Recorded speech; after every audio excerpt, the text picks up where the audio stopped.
Welcome to এডুটেক্স Niranjan YouTube channel. এক ব্যক্তি কোনো একজন ব্যক্তিকে দিয়ে ট্যাক্স ফাইল করিয়েছেন, তো তার রিফান্ড ছিল 16,930 টাকা। এটা ফর্মটা আমি ডাউনলোড করে দেখে নিলাম। আমাকে ফোন করেছিল যে দাদা রিফান্ডটা ফেইল্ড হয়েছে, মেসেজ এসেছে রিফান্ড ফেইল্ড। তো আমাকে বলেছে বিষয়টা একটু দেখার জন্য। তো আমি বিষয়টা দেখার জন্য আইডি পাসওয়ার্ডটা নিলাম, নিয়ে এখন আমি ফর্মটা ডাউনলোড করে দেখছি 16,930 টাকা তার রিফান্ড ছিল। এবার কি কারণে ফেইল্ড হয়েছে সেটা একটু অনুসন্ধান করব।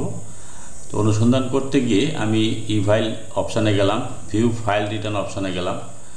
তারপরে দেখুন এখানে রয়েছে রিফান্ড পেমেন্ট ফেইল্ড। তো রিফান্ড পেমেন্ট ফেইল্ড, আমি এখানে ভিউ ডিটেলস অপশানে ক্লিক করলাম।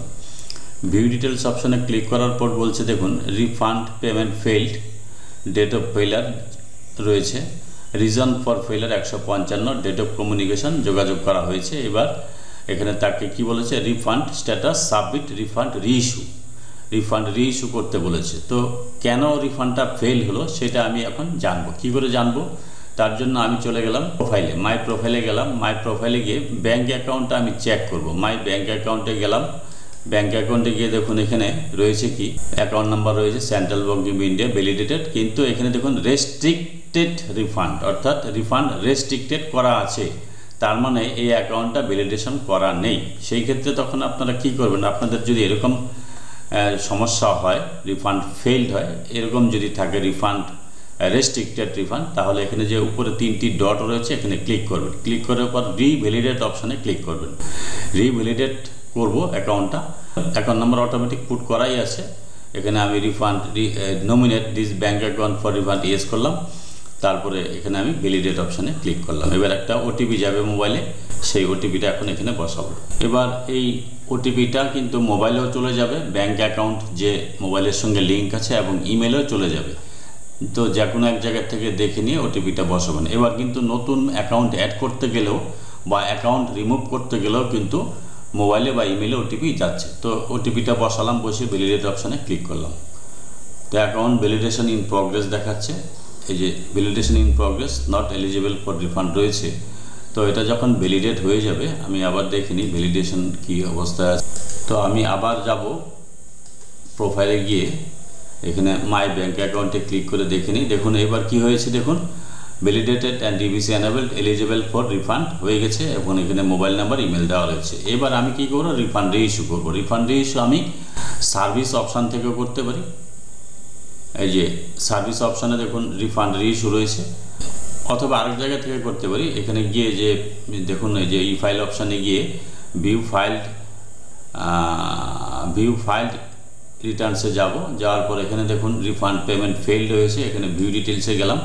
ভিউ ডিটেলসে যাওয়ার পর এখানে দেখুন refund status submit refund reissue, এই অপশান থেকেও আপনি করতে পারবেন। এখান থেকেও করলেও একই বিষয় হবে। তো এখানে অ্যাকনোলেজমেন্ট নাম্বারটা দেওয়া রয়েছে, এখানে চেকবক্সটা ক্লিক করব, করে কন্টিনিউ অপশানে ক্লিক করলাম। এখানে আমি চেকবক্সে ক্লিক করলাম, চেকবক্সে ক্লিক করলাম। এবার যদি নতুন অ্যাকাউন্ট অ্যাড করতে চান তাহলে এখানে অ্যাড ব্যাঙ্ক অ্যাকাউন্ট করে করতে হবে। আমি আগের ব্যাঙ্ক অ্যাকাউন্টে ভ্যালিডেশন রিকোয়েস্ট পাঠালাম, 19 জুলাই রয়েছে। এবার প্রসিড টু ভেরিফিকেশন অপশানে যাচ্ছি। এবার আবার ভেরিফিকেশান করতে হবে। তো এখানে আমি I would like to verify registered mobile number with Aadhaar করলাম, করে কন্টিনিউ অপশানে ক্লিক করলাম। এখানে আই এগ্রি করলাম, জেনারেট আধার ওটিপি করলাম। এটার প্রসেসটা সম্পূর্ণ নতুন হয়েছে।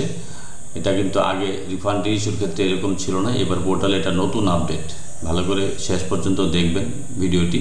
ওটিপিটা বসিয়ে দিলাম, ওটিপিটা বসিয়ে দিয়ে এখানে ভ্যালিডেট অপশানে ক্লিক করলাম। ভিউ রিফান্ড রিইস্যু রিকোয়েস্ট, আমি refund reissue request submitted successfully হয়েছে। ভিউ রিফান্ড রিইস্যু রিকোয়েস্ট, এটা দেখতে চাইলে আপনি এখানে ক্লিক করবেন, তাহলে দেখতেও পারবেন যে refund request submitted, communication reference number দেওয়া রয়েছে। এই অ্যাকাউন্ট নাম্বার ভ্যালিডেট না থাকে তাহলে রিটার্ন ফেইল্ড হতে পারে, অথবা যদি ব্যাঙ্ক অ্যাকাউন্টের সাথে প্যান কার্ড লিঙ্ক না থাকে, দেখুন এখানে বলা রয়েছে কিন্তু ব্যাঙ্ক অ্যাকাউন্টের সাথে প্যান কার্ড লিঙ্ক না থাকলেও কিন্তু রিটার্ন ফেইল্ড হতে পারে। প্যান কার্ড লিঙ্ক না থাকলে তাহলে আপনি ব্যাঙ্কে গিয়ে প্যান কার্ড লিঙ্ক করবেন। দেখুন উপরে লেখা রয়েছে, please note that the refund will be credited only to the pan linked bank account, please ensure the same. এটা এনশিওর করার জন্য বলা হয়েছে, অর্থাৎ প্যানের সাথে ব্যাঙ্ক অ্যাকাউন্ট লিঙ্ক না থাকলেও রিফান্ড ফেল হয়। কিন্তু এখানে যে কারণে ফেইল্ড হয়েছে সেটা হচ্ছে ব্যাঙ্ক অ্যাকাউন্টটা ভ্যালিডেট করেননি, যিনি ফাইল করেছেন তিনি ভুল করেছিলেন। আশা করি এবার রিফান্ডটা কিন্তু ক্রেডিট হয়ে যাবে। যদি ভিডিওটি ভালো লাগে please like, share and subscribe this channel to get notification off the next update. Thanks for watching this video.